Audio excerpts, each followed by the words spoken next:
예, 저는 오늘 우리가 읽었던 갈라디아서 3장 15절로 22절의 말씀을 가지고 하나님의 약속이라는 제목으로 함께 하나님 말씀 은혜를 나누겠습니다. 오늘 하나님의 말씀으로 사도 바울이 갈라디아 교회 교인들에게 권면하는 말씀 우리가 다시 한번 읽도록 하겠습니다. 형제들아, 내가 사람의 예대로 말하노니 사람의 언약이라도 정한 후에는 아무도 패하거나 더하거나 하지 못하느니라. 그래서 인생을 살면서 우리가 참 중요한 것이 뭐냐면 약속인 것 같아요. 전부 인간관계, 대인관계, 사회생활은 약속으로 이루어지는 것입니다. 우리의 가장 첫 번째 대인관계는 부부관계 아니겠습니까? 부부관계에서도 우리가 결혼식 할 때 마지막에 혼인서약 하거든요. 그 혼인서약이 약속이잖아요. 그죠? 검은 머리가 팥뿌리가 될 때까지 사랑하겠다.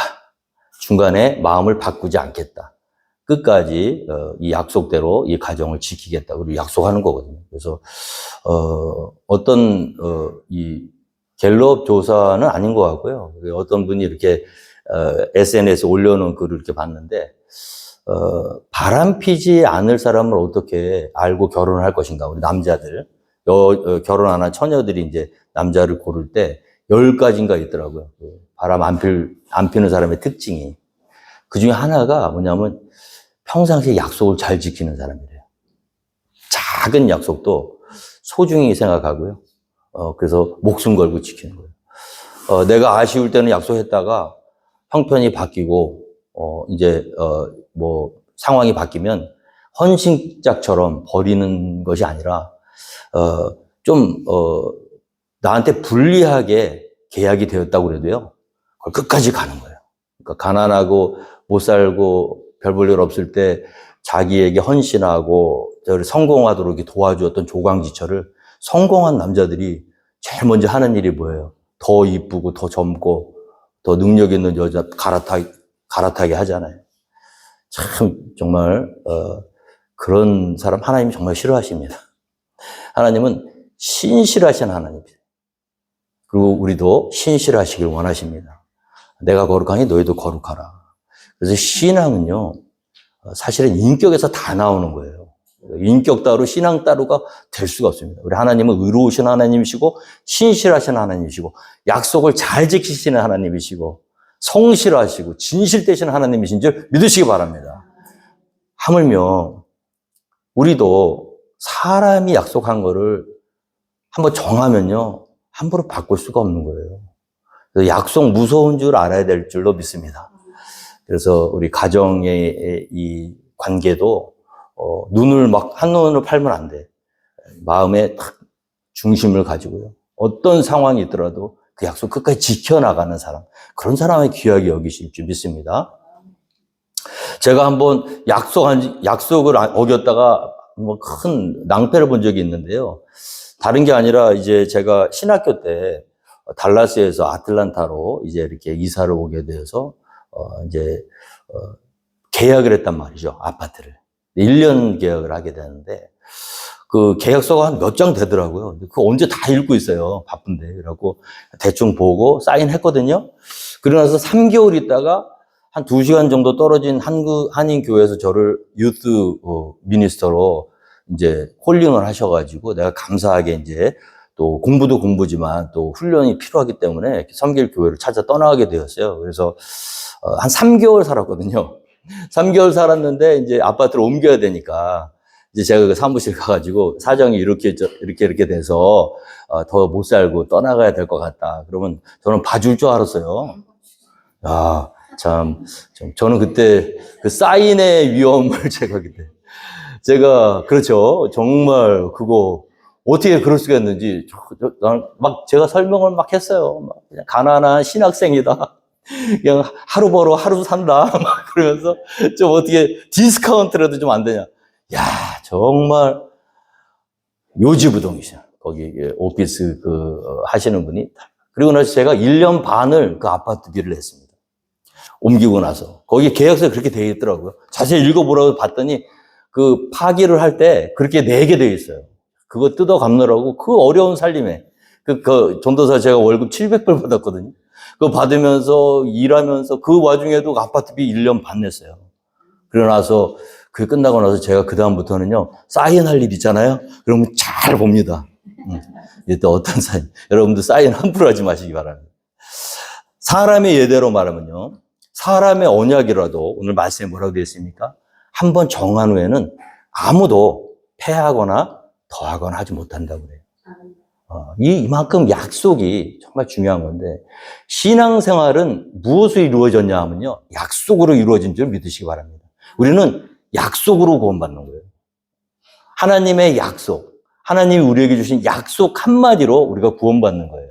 우리가 이뤄냈던 모든 신앙생활, 종교생활, 어떤 선한 행위, 이런 것들, 우리의 어떤 노력이나 어떤 우리의 모든 그런 열심이 우리를 구원으로 인도하는 게 아니라 하나님께서 약속하셨단 말이죠.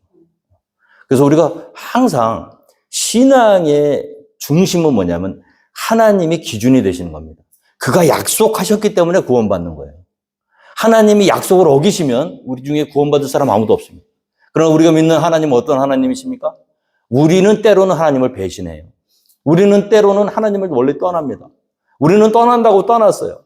그런데도 신실하신 하나님은 약속하셨기 때문에 어찌하든지 약속의 자녀를 찾아내시고, 할렐루야, 그 약속을 이루시기 위해서 끌어다 놓고요, 다시 예배 자리로 나오게 하시고요, 때로는 매를 들어서라도 그 약속을 지키시는 분이 하나님이세요. 그래서 구원받는 줄 믿으시기 바랍니다. 그래서 여러분, 구원의 확신은 어디서 오느냐? 믿음에서 오는 거예요. 사람들도 하물며 한 번 입으로 내뱉고 한 번 사인한 것은 그 약속을 반드시 지켜야 되는 게 사람의 법인데, 하나님은 우리와 다르시잖아요. 이사야서의 말씀에 보면요, 내 길은 너희와 다르며 내 생각은 너희와 같지 않다고 그랬어요. 그 하나님이 이사야서 49장 15절에 여인이 어찌 그 젖먹는 자식을 잊겠으며 자기 태에서 난 아들을 긍휼히 여기지 않겠느냐. 어머니가 자기의 낳은 자식을 불쌍히 여기지 않고 어떻게 버리겠느냐는 얘기예요. 그런데 뭐라고 되어 있습니까? 그들은 혹시 잊을지라도, 때로는 자기 자식을 버리는 사람들도 있잖아요. 약속 안 지키는 사람들 있잖아요. 가정의 약속, 혼인서약을 깨뜨리고 그렇게 정말 불의한 채로 살아가는 사람들도 있을 수 있잖아요. 어머니가 자기가 낳은 자식을 내팽개치고 가정을 떠나는 경우도 얼마나 많이 있습니까? 이 어머니의 사랑만큼 가장 하나님과 닮은 사랑이 없잖아요. 그런데 그 어머니마저도 때로는요, 혹시 그 약속을 어기고 잊을 수도 있다. 그러나 나는 너를 잊지 아니할 것이라. 할렐루야. 그래서 하나님이 우리가 다르신 거예요. 여러분, 사람 때문에 상처받고 사람이 약속 안 지켜서 낭패를 본 사람들, 우리 하나님은 우리 사람과 다르신 분임을 믿으시기 바랍니다. 절대로 그 약속을 어기시지 않아요. 내가 약속했으니까 너는 걱정하지 말라는 거예요. 그래서 여러분, 구원의 확신은 어디서 옵니까? 약속을 받았느냐 안 받았느냐에서 오는 거예요. 하나님이 약속하신 적이 있느냐? 그 약속을 내가 믿은 적이 있느냐? 그 약속을 붙들고 있느냐? 약속을 붙들고 있다면 지금의 내 형편과 처지와 내 상황이 어떠할지라도 신실하신 하나님, 그 약속을 지키시는 하나님이시니까 나는 영원히 하나님의 자녀라는 고백으로, 믿음으로 고백하는 사람들을 구원에 이룰 수 있다는 것을 믿으시기 바랍니다. 그래서 구원의 근간, 구원의 주체자가 되시는 분은 하나님이세요. 그가 하신 약속인 줄 믿으시기 바랍니다. 오늘 보면요, 이는 비와 눈이 하늘로부터 내려서 그리로 되돌아가지 않고 땅을 적셔서 소출이 나게 하며 땅이 싹이 나게 하며 파종하는 자에게는 종자를 주며 먹는 자에게는 양식을 준 것 같이 비와 눈이 하늘에서부터 내리잖아요. 그래서 땅에 적시고요, 소출을 나게 하고 종자를 주고요, 먹는 자에게 양식을 주고, 내 입에서 나가는 말도 이와 같이 헛되이 내게로 되돌아오지 아니하고 나의 기뻐하는 뜻을 이루며 내가 보낸 일에 형통함이니라. 할렐루야. 여러분, 이 말씀 너무나 은혜되지 않습니까? 비가 하늘에서 뚝 떨어질 때 중간쯤 내려오다가 다시 올라가는 비 보셨어요? 눈이 하늘에서 내리다 말고 다시 내린 그 하늘로 올라가는 눈 보신 적 있으십니까? 비나 눈이 하늘에서 출발해서 땅에 내리는 것처럼 내 입에서 나간 말도 헛되이 하나도 다시 내게로 돌아옴이 없다고 하셨습니다. 그 말씀이 성경 말씀이에요. 하나님이 약속하셨으면요, 이해가 안 돼도 이루어집니다. 납득이 안 돼도 반드시 그 말씀은 싹이 나고 열매를 맺고 아름다운 결실을 맺는 줄 믿으시기 바랍니다. 왜? 하나님께서 말씀하셨으니까. 신실하신 하나님, 우리와 다른 하나님. 아무리 정직하고 의로운 자라도요, 때로는 우리도 모르는 사이에 약속을 어길 때도 많고요, 거짓말할 때도 많고요. 우리 하나님은 절대 그러십니다. 그러니까 하나님 말씀이 정말 위로가 되고 감사하고 또 두려워해야 될 건 뭐냐면 한번 말씀하셨잖아요. 반드시 이루어진다는 거예요. 언제 이루어질지 몰라요. 어느 때에 이루어질지 몰라요. 그러나 딱 약속하셨기 때문에 그 생명의 말씀이 선포되면요, 반드시 이루어지는 거예요. 우리가 지금 여기에 여러분들이 여기 앉아서 예배를 드리는 게 우연이라고 생각하시면 안 돼요. 여러분, 예배 아무나 드릴 수 있는 거 아닙니다. 예배 자리에 나온다는 것, 이게 약속의 자녀가 아니면 불가능해요. 어떤 분은 그래요. 교회 나오면서 뭐 믿음도 없고, 그렇지 않아요, 여러분. 믿음 없는 사람 하나님 예배 못 합니다. 하나님께 나올 수가 없어요. 하나님 내 자녀로 약속해서 나는 세상 바다 끝에 가서 거할지라도, 하늘 끝, 땅 끝까지 가서 숨는다고 할지라도 약속하셨기 때문에 하나님 반드시 찾아내세요. 그래서 시간이 좀 걸려요. 어떤 사람 20년, 어떤 사람 10년. 그러나 반드시 하나님 약속의 자녀는 다시 제자리로 와 있어. 그거 왜 그래요? 신실하신 하나님이 약속하셨기 때문에. 오늘 우리가 그 하나님을 찬양해야 될 줄로 믿습니다. 그렇다면 그 약속은 어떤 약속인가? 오늘 보니까 16절에 이 약속들은 아브라함과 그 자손에게 말씀하신 것인데 여럿을 가리켜 그 자손들을 하지 아니하시고 오직 한 사람을 가리켜 내 자손이라 하셨으니 곧 그리스도라. 할렐루야. 여러분, 약속이라고 다 약속이 아니에요. 하나님께서 아브라함을 부르셨잖아요. 그 약속하셨거든요. 창세기 22장에 보면요, 내가 내게 큰 복을 주고 내 씨가 크게 번성하여 하늘의 별과 같고 바닷가의 모래와 같게 하리니 내 씨가 그 대적의 성문을 차지하리라. 하나님이 하실 말씀입니다. 자, 하나님의 말씀의 특징이 뭐예요? 내 입에서 나가는 말은 하나도 헛되이 다시 내게로 돌아오지 아니하고 다 이루어진다. 믿으십니까? 여러분, 하나님께서 내가 내게 큰 복을 주겠다고 누구에게 말씀하셨어요? 아브라함에게 말씀하셨어요. 아브라함이 달라고 그런 거 아니에요, 복을. 아브라함에게 부르셔서 아브라함에게 하나님이 말씀하고 계시는 거예요. 큰 복을 달라고 한 적도 없고요. 그런 생각조차 먹은 적이 없어요. 하나님께서 아브라함을 부르셔서 내가 내게 큰 복을 주겠다. 그리고 내 씨가 크게 번성하게 하겠다. 어느 만큼? 하늘의 별과 같이 바닷가에 모래같이 많게 하겠다. 하나님이 약속하셨어요. 결과는 어떻게 됐나요? 수도 없이 많은 위기와 수도 없이 많은 세상 사람들. 사라가요, 90세에 그 태가 다쳐버리고 여인의 경수가 끊어지고 말도 안 되는 일이 벌어진 거예요. 하나님, 사라를 통해서 약속의 씨를 주신다면서요. 근데 임신을 하려면 경수가 있어야 되잖아요. 이미 끊어졌어. 죽은 몸같이 돼버렸어. 나무 토막 같아요. 아브라함 나이는 몇 살? 100살이에요. 다 포기해요. 불가능해요. 말도 안 되는 일이에요. 그런데 하나님이 뭐라고 하셨어요? 약속하셨잖아요. 우리 믿음 생활을 보니까 가만히 보잖아요. 우리가 생각하고 이해하고 납득이 되면 믿음 아닙니다. 왜냐하면 하나님의 약속은요, 우리의 이성이나 우리의 경험, 우리의 지식, 우리의 논리를 넘어서는 줄 믿으시기 바랍니다. 마른 뼈가 살아나는 거예요. 죽은 것 같은 사람의 몸을 통해서 하나님이 약속하셨기 때문에 씨를 주시는 겁니다. 우리가 믿어야 될 건 뭐냐면요, 여러분이 하나님의 약속을 받은 자녀라면 어떠한 상황, 어떠한 형편에 처해 있더라도 하나님이 약속하셨기 때문에 그 약속을 반드시 이루실 것을 믿어야 될 줄로 믿습니다. 내 생각에는 불가능해요. 이미 다 끝났어요. 상황 정리해야 돼요. 다음 단계로 넘어가야 돼요. 그런데 하나님이 약속하셨기 때문에 내 생각을 뛰어넘고 상황과 모든 것을 뛰어넘어서 하나님의 약속의 말씀이 이루어지는 줄. 그러니까 그게 그 약속을 믿는 게 하나님 기뻐하시는 거예요. 믿을만 해서 믿는다면 하나님이 뭐가 믿음이 없이는 하나님을 기쁘시게 할 수 없다 그랬잖아요.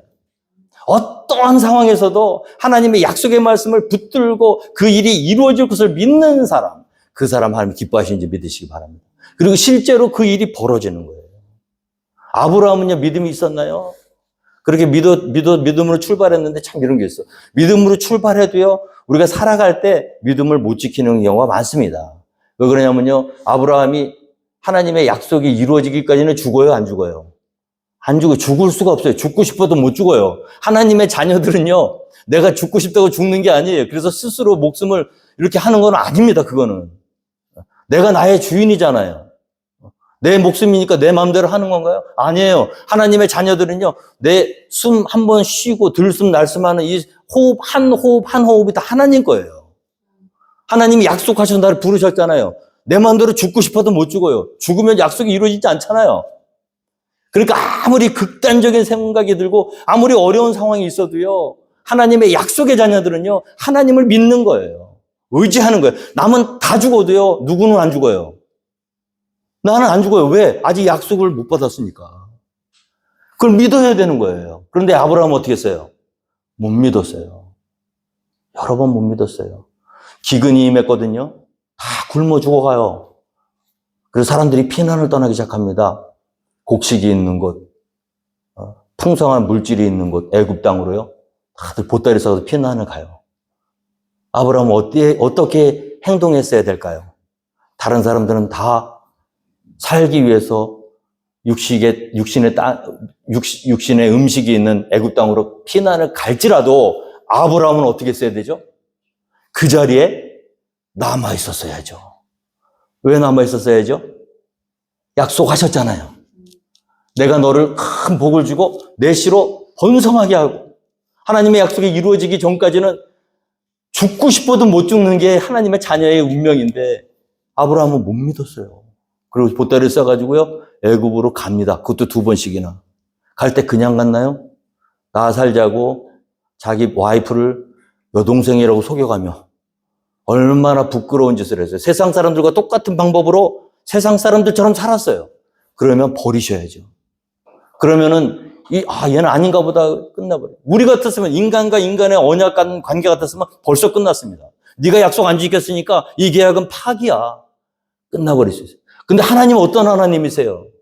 신실하신 하나님이신지 믿으시기 바랍니다. 약속의 하나님이신지 믿으시기 바랍니다. 우리는 배신했을지라도 하나님 자신이 의로우신 하나님이시고 신실하신 하나님이시기 때문에 하나님이 약속하신 약속을 이루시기 위해서요, 사라의 몸에 털끝 하나도 손대지 못하게 하시고 밤에 그 바로왕의 꿈에 나타나셔서 그 길을 막으십니다. 약속을 망가뜨리는 아브라함의 실수로 하나님의 약속이 파기될 지경에 놓였을 때 하나님께서는 개입하셔서요, 사라의 몸에 손 못 대게 하시고, 왜? 사라가 거룩해야 그 사라의 몸을 통해서 하나님의 약속이 이루어지거든요.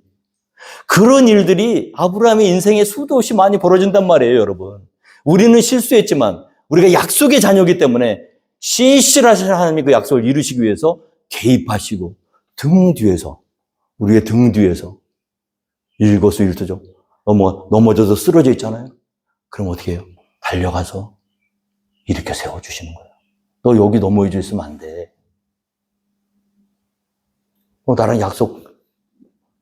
약속은 이루어야 될 거 아니야. 일어나. 다시 도닥거려 주시고, 벗어난 하나님의 자리에서 다시 끌어내 주시고, 얼마나 좋으신 하나님이신지 몰라요. 여러분들의 인생을 한번 돌아보세요. 그 수많은 위기의 순간에, 그 정말 참담한 절망의 그런 순간에 지금 이 자리에 다시 하나님 앞에 나와서 살아계신 하나님 찬양하고 예배하며 그 말씀을 듣기까지 하나님이 여러분에게 어떻게 하셨는지, 그 하나님은요, 그 신실하신 하나님은요, 앞으로도 그러실 거예요. 그래서 그것이 앞으로 우리의 인생 가운데 또 위기가 올 겁니다. 시험이 오고요, 낙심이 되고 절망이 올 거예요. 그런데 이 믿음이라는 게 뭐냐면요, 아브라함이 그런 일을 많이 겪으면서 깨달은 게 뭐냐면, 그렇구나. 나는 불의할지라도, 나는 거짓말쟁이일지라도, 나는 약속을 쉽게 깨뜨리고 약속을 무시하는 그런 보잘것없는 사람일지라도 나와 약속하신 하나님 어떤 하나님이시다? 신실하신 하나님이시구나.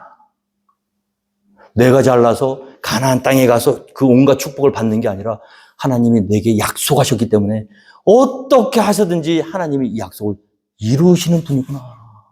놀라운 거예요, 여러분. 이 성도의 삶이요, 그냥 한 명 한 명 아무것도 아닌 것 같아도 거기에 역사가 있고요, 간증이 있고요, 눈물이 있고요, 기적이 있는 거예요, 여러분. 우리 한 명 한 명을 통해서 하나님이 약속을 어떻게 이루어 오셨는지. 제가 지금 여기 이 앞에서 하나님께 영광을 돌리고 이런 자리에 설 수 있었던 거는요, 저의 노력이 아닙니다. 하나님의 은혜예요. 저는 부족했어요. 아마 버림받았어도 옛날에 버림받았어야 될 거예요. 하나님이요, 지켜주시더라고요. 꽉 붙들고 계시더라고요. 여러분, 저는 오늘 이 아침에 주님 이름으로 축원드립니다. 여러분 한 분 한 분 하나님께 다 그런 존재예요. 약속을 받은 존재. 그래서 망할 일이 없는 겁니다. 근데 그 약속을 잘 받으셔야 돼요. 어떤 약속? 약속은요, 이 시, 내 시로 말미암아 천하 만민이 복을 받으리니 이는 내가 나의 말을 준행하였음이라 했을 때 그 시가 뭐냐면 복수가 아니라 단수라는 얘기예요. 약속이라고 다 약속이 아니에요. 아브라함의 자녀라고 다 자녀가 아니에요.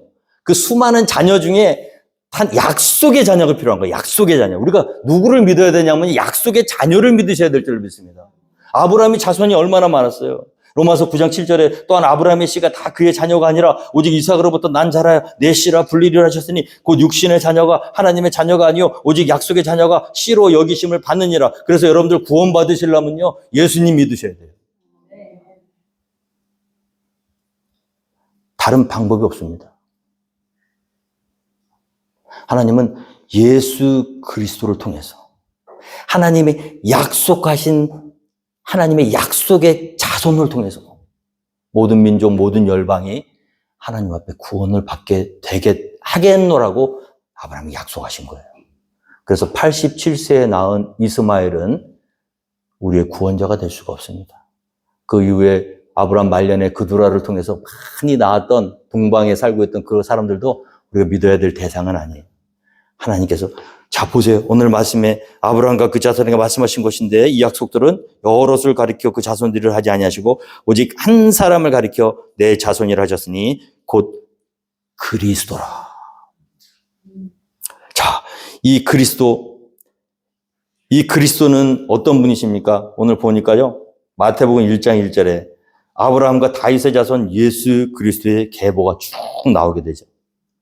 신약성경 마태복음 읽으라 그러면 어떤 분은 읽다가 지쳐가지고 누가 누구를 낳고 누가 누구를 낳고, 여러분 근데 이게 어떤 의미가 있는지를 알게 되면요, 이 마태복음 1장 1절에 얼마나 은혜가 되는지 몰라요.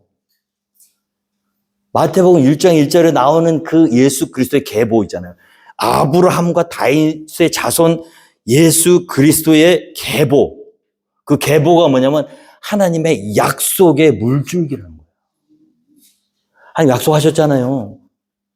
그 약속을 이루기까지 신락 같은 수도 없이 많은 위기가 있었거든요. 그리고 약속에는 합당치 않아 보이는 사람들도 많아요. 몸을 팔던 사람도 예수 그리스도의 계보에 들어가 있고요. 며느리와 시아버지가 잠자리를 해서 낳은 자손이 그 안에 들어가 있기도 하고요. 자기의 충성된 신복, 그 다윗이 부인도 많았거든요. 지혜롭고 예쁜 부인들도 많았는데 그 부인들 다 제껴놓고 불륜에 의해서 남의 아내를 강탈해서 뺏어온 그 자녀, 그 부인을 통해서 아들이 태어났는데 그 아들이 예수님 계보에 들어가 있고, 이거 참 이상한 일이죠. 여러분, 이 약속이라는 게 뭐냐? 왜 이런 일이 벌어지느냐? 자, 보세요. 하나님의 약속이라는 거야. 하나님의 약속이에요. 우연히 벌어진 일들이 아니에요. 때로는 말이 안 되고요. 때로는 납득할 수 없고요. 때로는 받아들일 수 없는 그런 환경과 조건, 그런 상황들일지라도 하나님께서, 신실하신 하나님께서 그의 약속을 이루시기 위해서 우리 인간의 이 육신의 계보를 하나님께서 하나하나 그 중에 하나만 삐끗해도 어떻게 돼요? 약속이 안 이루어지는 거예요. 그래서 마태복음 1장 1절에 나오는 그 모든 이름들은요, 정말 귀한 이름들인 줄 믿으시기 바랍니다. 하나님의 약속을 이루기 위해서 쓰임받았던 그 약속들. 그리고 맨 마지막에는 어떻게 됐어요? 정말로 말도 안 되죠. 경수가 끊어져서 90세 약속의 아들 이삭을 낳았던 사라의 기적이 무색하리만큼 예수 그리스도를 계보를 잇는 맨 마지막 계보를 이은 마리아는요, 아예 처음부터 처녀였어요. 남자와 잠자리를 한 번도 가져본 적이 없는 통정녀였단 말이에요. 근데 어떻게 해요? 하나님이 약속하셨으니까 그 처녀의 몸에 하나님의 능력이 임하셔서 기어이 우리의 인간의 이성이나 인간의 과학, 인간의 어떤 생각을 뛰어넘어서 처녀의 몸을 통해서 하나님이 약속하신 약속의 씨앗을 그에게 주시잖아요. 그래서 이 놀라운 기적은요, 다 누구를 위해서인가? 오직 한 분, 예수 그리스도를 위해서다. 그 예수 그리스도가 그래서 귀한 줄 믿으시기 바랍니다. 오늘 그 한 말씀 한 말씀을 읽으면서 우리 아브라함과 다윗의 자손 예수 그리스도의 계보라. 이 예수 그리스도를 통하여서 하나님께서 모든 민족, 모든 열방에게 하나님이 약속하셨다. 그 약속은요, 율법이라는 것이 생기기 훨씬 전에 하나님이 약속하신 거예요. 아브라함 때에는요, 율법이 없었습니다. 그래서 율법을 통해서 하나님께 영광을 돌리고 천국에 갈겠다고 말하는 사람들, 그리고 율법을 지켜야지 그렇게 할 수 있다고 하는 사람들이 갈라디아 교회에 지금 와서 거짓된 복음을 전하고 있는 거예요. 율법의 우선순위. 그런데 오늘 말씀은 뭐라고 기록되어 있냐면요, 율법은 하나님이 약속하신 이후에 430년 뒤에 뒤늦게 만들어진 것이라는 거죠. 우리가 천국에 갈 수 있는 것은 율법을 지켜서가 아니라 하나님이 약속하셨기 때문에, 신실하신 하나님이 약속하셨기 때문에 그 약속에 의지해서 천국에 가는 거지, 430년 뒤에 만들어진 율법을 잘 지켜서 천국에 갈 수 있다는 게 아니라는 거예요. 우리가 우리 신앙생활을 한번 돌아봅시다. 이 신구약 성경에 나와 있는 하나님이 해라 하지 말라는 그 수도 없이 많은 하나님의 말씀들, 그것을 우리가 지켜야만 천국에 갈 수 있다고 한다면 우리 가운데 아무도 천국에 갈 수 있는 사람이 없을 거예요. 왜냐하면 우리는 그 율법 앞에서 그 율법의 의를 이루어내기에는 너무나 부족하고 연약한 죄인들이기 때문에 그렇습니다. 그래서 하나님께서 만약에 내가 이와 같은 법을 너에게 줄 텐데 이 율법을 잘 지키면 너희를 구원해 줄 거야 라고 말씀하셨다면 우리에겐 소망이 없어요. 근데 하나님은 율법 나오기 전에, 율법이 생기기 전에 하나님께서 아브라함에게 내 씨를 복되게 해서 모든 민족과 열방이 내 씨로 말미암아 하나님의 자녀가 되는 권세를 주겠다고 약속을 하셨기 때문에, 누구든지 이를 믿는 자는 멸망치 않고 영생을 얻게 하겠다고 약속을 하셨기 때문에, 주의 이름을 부르는 자마다 구원을 받게 하시겠다고 약속하셨기 때문에, 그래서 하나님이 그 약속을 선포하시고 그 약속을 받아들이는 사람은 구원을 얻겠다고 말씀하셨기 때문에 구원을 받는 것이죠. 오늘 말씀해 보면요, 우리 갈라디아 교회에 와서 거짓된 영혼들이 그 율법의 우선순위를 높이면서 이렇게 권면하고 있습니다. 이렇게 도전하고 있습니다. 율법을 지켜야 된다. 그럴 때 사도 바울이 그게 아니다라고 17절에 내가 이것을 말하노니 하나님께서 미리 전하신 언약을 430년 후에 생긴 율법이 폐기하지 못하고 그 약속을 헛되게 하지 못하리라. 만일 그 유업이 율법에서 난 것이면 약속에서 난 것이 아니리라. 그러나 하나님이 약속으로 말미암아 아브라함에게 주신 것이라. 할렐루야. 믿으십니까, 여러분? 자, 그럼 율법은 왜 생겼습니까? 오늘 보니까 19절에 보니까 그런즉 율법은 무엇이냐? 범법함으로 더하여진 것이라. 천사들을 통하여 한 중보자의 손으로 베푸신 것인데 약속하신 자손이 오시기까지 있을 것이라. 여러분, 율법은요, 하나님의 약속 이후에 만들어진 것인데 만들어진 이유가 있어요. 그게 뭐냐면 범법함으로 더하여진 것이라고 했어요. 율법은 의로운 것인 줄 믿으시기 바랍니다.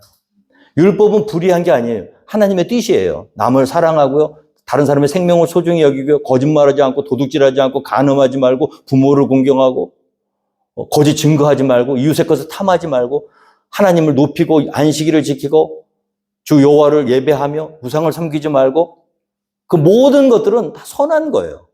근데 그 선한 율법이 우리에게 주어진 이유는 뭐냐면 우리가 하나님의 뜻대로 그 하나님의 뜻을 이루며 살지 못하고 화가 난다고 다른 사람을 죽여버리고 탐이 난다고 남의 거 훔쳐버리고 저시 가정이 있는데 간음을 하고 하나님 외에 우상을 섬기고 이런 범법을 이루니까 하나님께서 그 모습을 보시면서 얘들 이대로 둬서는 안 되겠다. 일시적이나마 이 율법이라는 걸 주어서 다른 사람의 생명을 보호하고요. 그리고 나 자신의 재산을 지키고 악이 극한대로 악해지는 그런 걸림망을 율법을 통해서 주심으로 말미암아 어떻게 해요? 일시적으로나마 하나님의 뜻을 제한적으로나마 지키게 하시기 위해서 우리에게 주어진 것이 율법이라는 거죠. 율법이 없어 보세요. 언제 율법이 없었죠? 모세 이전에 없었잖아요. 그때는 어떤 생활이었습니까? 자기 부인인데도요. 너무 이쁘잖아요. 다른 나라로 가잖아요. 거기 힘 있는 사람이요. 나를 죽여버리고 그 부인을 뺏어버리는 게 아브라함의 율법이 없던 시대의 모습이에요. 여러분. 노아의 시대는 어땠나요? 힘 있는 사람이 대장입니다. 가인과 아벨의 시대는 어땠나요?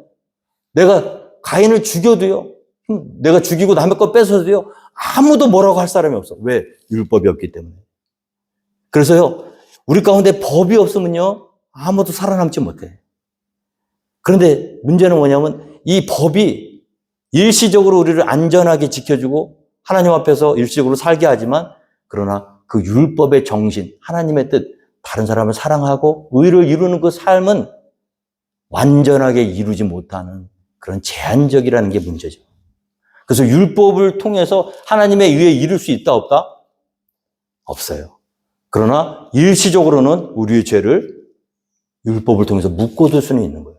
그래서 율법이 유통기한은 언제까지냐? 약속의 자손이 오시기 전까지입니다. 약속의 자손이 오시기 전까지 너무나 극악한 짓을 하기 때문에 하나님이 일시적으로 율법을 주신 거예요. 그래서 그 율법은 의로운 것이지만 그러나 그 의로운 율법을 지킬 수 있는 능력이 없기 때문에 우리에게 진정한 자유와 평강을 가져다 주지 못하는 거죠. 디모데전서 1장 9절에도 보면요. 알 것은 이것이니 율법은 옳은 사람을 위하여 세운 것이 아니요 오직 불법한 자와 복종하지 아니하는 자와 경건하지 아니한 자와 죄인과 거룩하지 아니한 자와 망령된 자와 아버지를 죽이는 자와 어머니를 죽이는 자와 살인하는 자며 음행하는 자와 남색하는 자와 인신매매를 하는 자와 거짓말하는 자와 거짓 맹세하는 자와 기타 바른 교훈을 거스르는 자를 위함이다 그랬어요. 자, 율법은요. 이렇게 엄청난 죄를 짓는 사람들에게 그건 너희들 잘못하고 있는 거야. 너 그러면 안 돼 하고 그 사람들의 죄로 인식하게 하기 위해서 하나님의 뜻은 그게 아니라고 알려주시기 위해서 율법이 주어진 거라는 거예요. 어떤 사람이 이런 생각하는 사람이 있을 겁니다. 나는 그런 여기 나와 있는 죄 진 적이 없는데요. 하나도 안 졌나요? 우리 인간은요. 아무리 바르고 정직하게 살려고 해도 알고도 짓고 모르고도 짓는 것이 하나님의 뜻을 거스리는 죄를 지을 수밖에 없는 거예요. 그래서 한 명도요, 율법으로 승부를 보려고 하면요, 자신감을 가질 수 있는 사람이 아무도 없다는 거예요. 왜? 그리고 늘 불안해. 내가 이거는 잘 지켰는데 100가지를 잘하고도 하나만 잘못하면 어떻게 돼요? 바로 모든 것이 다 허물어지는 거예요. 그러니까 율법을 통해서 구원을 받겠다고 하는 사람은요, 특징이 있습니다. 경직돼 있어요. 누리지를 못해요. 아름답고 화려한 그런 세상을 바라보시는 눈이 없어. 그걸 바라보기 전에 두렵거든요. 내가 살아야 되니까. 하나님이 우리에게 주신 좋은 관계, 아름다운 것들을 하나도 누리지 못하고요. 오늘 또 내가 죄 지면 어떡하지? 오늘 내가 말실수하면 어떡하지? 이거 먹고 잘못되면 어떡하지? 그 불안과 두려움 속에서 끌려다니다가. 그렇다고 100% 그럼 그것을 이루느냐? 이루지도 못해요. 나도 모르는 사이에 다 무너져 있는 거예요. 어떤 분이 천국에 잠깐 갔다 오신 거를 간증을 하는 거 들어본 적이 있는데, 딱 죽잖아요? 예수님이 딱 오신대요. 예수님이 딱 오시면은 그분 말씀이 그래요. 처음에 딱 보고 알게더래. 근데 그 간증하는 게 참 재밌는 게 이런 거래요. 초등학교 때 정말 친하게 지냈던 친구가 있었대. 그런데 졸업하고 세상에 살다가 한 20년 못 만나다가 우연히 어느 순간에 그 친구를 딱 만났는데 너 누구지? 하고 바로 알아볼 수 있겠더래. 우리가 예수님 얼굴 한 번도 본 적이 없잖아요. 근데 우리가 생명을 딱 놓는 순간에 가장 먼저 달려오시는 분이 예수님이십니다. 근데 저기서 오시면은 저분이 예수님이시구나. 우리가 한 번도 본 적이 없는데 알겠더래요, 바로. 그게 하나님의 자녀들인가 봐요. 그래서 예수님 반갑습니다 하고 예수님이 가장 먼저 달려오셔가지고 손을 다 잡아주시는데 이 문제는 뭐냐면 예수님만 오시는 게 아니에요. 같이 누가 오냐면 마귀가 오더래요. 그리고 예수님과 자기 마귀가 이렇게 셋이 앉아가지고 비디오를 하나 탁 틀어주는 앞에 영화를 탁 틀어주는데 태어나서부터요 죽을 때까지 우리의 모든 일생의 순간순간들이 영화로 디테일한 영화로 그렇게 그 영화를 너무 길 텐데 그거 어떻게 다 봤는지 모르겠는데 그런 말은 어떻게 봤는지 그런 얘기는 없어요. 근데 그거를 어렸을 때 쫙 보여주는데 너무너무 창피하고 부끄러워서 죽고 싶더래. 근데 이미 죽었어. 잘 살았고 모태신앙이었어요. 선교사가 되겠다고 선교사 생활을 했던 분입니다. 근데 교통사고로 24일 동안 사경을 헤맬 때 그런 은혜를 주셨대요. 근데 눈 뜨고 못 보겠다는 거예요. 남들 앞에서는요, 교회에서 찬양하고 예배하고 헌신할 때조차 부끄럽더래요. 왜 그러냐면요, 그렇게 앞에 나와서 막 찬양하고 막 하는 예배할 때도 동기까지 다 보여주시더래요. 왜 그렇게 했는지. 사람들 앞에서 나타내고 싶고요. 뽐내고 싶고 그런 동기들이 그 순간 그때 있었다는 것까지 다 보여주시니까 살 수가 없더래요, 이거는. 눈 뜨고 그렇게 잘 살아보려고 선교까지 다 세상을 버리고 그 먼 나라까지 선교까지 하면서 그렇게 힘들게 살아왔던 자기의 인생이 물거품이더래요, 물거품. 근데 그 순간이요. 자기도 잊고 있었던 그 모든 자기 연약함을 누가 들춰내냐면요. 그 마귀가 들춰내더라는 거예요. 주님, 보십니까? 이놈이 이런 놈이에요. 선교사요? 목사요? 아니, 지금 그 혼자, 아무도 모르게 혼자 했던 그 모든 일들을 예수님과 마귀와 자기가 셋이서 보는데 자꾸 옆에서 예수님, 보세요. 이런 사람이었어요. 야, 네가 저런 애였어. 마귀는요, 성경에 보면요, 두 가지입니다. 참소합니다. 고발해요. 우리의 죄를. 계속. 우리 다 잊어버리고 있었던 그 순간. 무의식 중에 행했던 모든 말 한마디까지 전부 고발하고, 그 다음에 뭐예요? 송사해요. 그 고발한 죄의 그 잘못한 걸 가지고 재판장에게 읍소하는 거예요. 참소하는 거예요. 송사하는 거예요. 그래서 어떻게 해요? 데스 페널티를 이끌어내도록. 근데 빠져나갈 구멍이 없더래. 할 말이 없더래. 그게 자기의 인생이더래요. 그래서 절망하고 한숨 쉬고 나 이제 죽어도 할 말 없다. 죽었는데 또 이제 영원한 죽음이겠죠. 야, 이제 나 끝장났다. 낙심이 되고 절망하고 가슴이 무너져 내리는데 그 자기의 그 연약함을 함께 쫙 지켜보고 마귀가 옆에서 계속 송사하는 그 얘기를 다 듣고 계시는 예수님이 다 들으시더니 됐다. 한마디 말씀 다 하셨다. 근데 갑자기 거기에 평안히 은혜가. 여러분, 우리가 예수 믿어도 죄 안 져요? 죄 져요. 죄를 안 짓고 살면 얼마나 깨끗하게 사실 자신이 있으세요? 오늘 밤 눈 감으면 그 심판대는 우리 앞에 바로 나타납니다. 그리고 수도 없이 많은 연약함들을 비디오로 틀어줄 거예요. 그런데 약속의 자손, 내가 잘해서가 아니야. 예수 그리스도께서 하나님의 세상을 이처럼 사랑하사 독생자를 주셨으니 이는 저를 믿는 자마다 멸망치 않고 영생을 얻게 하려 함이라. 그 약속의 말씀을 붙들고 나의 모든 죄와 연약함을 예수 그리스도가 이미 십자가에서 나의 죄 때문에 죽으셨고 다시 사셨음을 믿는 자는요, 그 마지막 심판 때에서 통과. 잘 살아서 열심히 율법을 잘 지키고 아니에요. 약속을 믿었기 때문에. 여러분 그래서 구원받는 것은 믿음으로만 되는 줄 믿으시기 바랍니다. 근데 이 믿음은 우리가 노력해서 얻은 게 아니라 하나님의 은혜로 되는 거예요. 그러니까 이 아침에 우리가 감사해야 될 조건은 뭐냐면 하나님 감사합니다. 내게 하나님의 약속의 자녀를 예수 그리스도를 믿을 수 있는 믿음을 허락해 주셔서 감사합니다. 그렇다고 그 약속 믿었으니까 아무렇게나 막 죄 짓고 살자가 아니겠죠? 그럴 수 없어요. 이미 죽었기 때문에. 그러나 우리의 연약한 삶 속에서 문득문득 이 마귀의 송사와 마귀의 고발이 우리의 마음을 괴롭히거든. 예수 그리스도의 이름으로 물리치시길 바랍니다. 내가 구원받는 거는 내가 잘해서가 아니야. 하나님이 약속하셨기 때문이야. 나는 그 약속을 믿는 거야. 그 약속의 안에서 하나님 앞에 영광을 올려드리고 승리하는 저와 여러분 모두가 되기를 주님의 이름으로 축원드리겠습니다. 다 함께 자리에서 일어나셔서 우리 찬송가